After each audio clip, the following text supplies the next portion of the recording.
আমি প্রথম গেলাম বাণিজ্য মেলায়। সো হ্যালো এভরিওয়ান, আসসালামু আলাইকুম। কেমন আছো সবাই?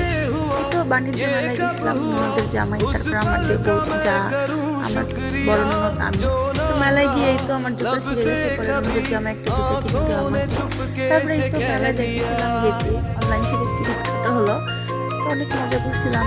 তো আমার শাশুড়ি আর আমার ছোট ননদ যায় নাই, আর আমার হাজব্যান্ড তারা জানি আমরা এই 5 জন গেছিলাম।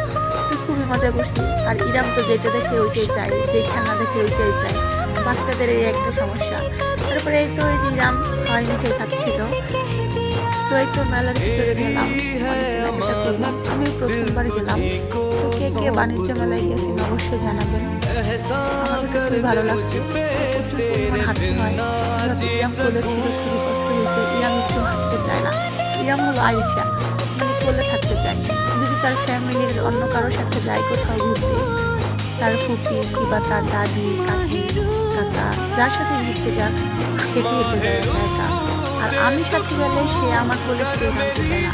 কার কার বাচ্চারা এমন করে অবশ্যই জানাবেন।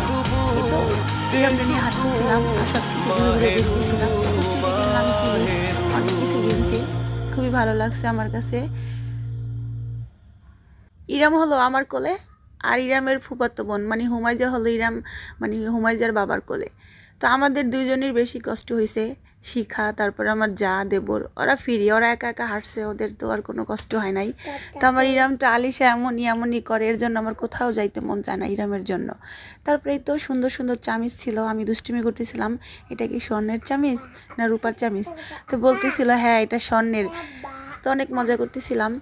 তো চামচগুলোর দাম ছিল 50 টাকা করে পিস, একদম ছোট ছোট চামচগুলো। তো এই তো আমরা ব্রেসলেট কিনতেছিলাম হাতের। তো এই তো এখন ঘোরাফেরা শেষ, বাসার দিকে চলে যাব। তো খুবই ভালো লাগছে আমার ঘুরতে গিয়ে। তো কে কে মেলায় গেছেন অবশ্যই জানাবেন। ভালো থাকবেন সবাই, আল্লাহ হাফেজ।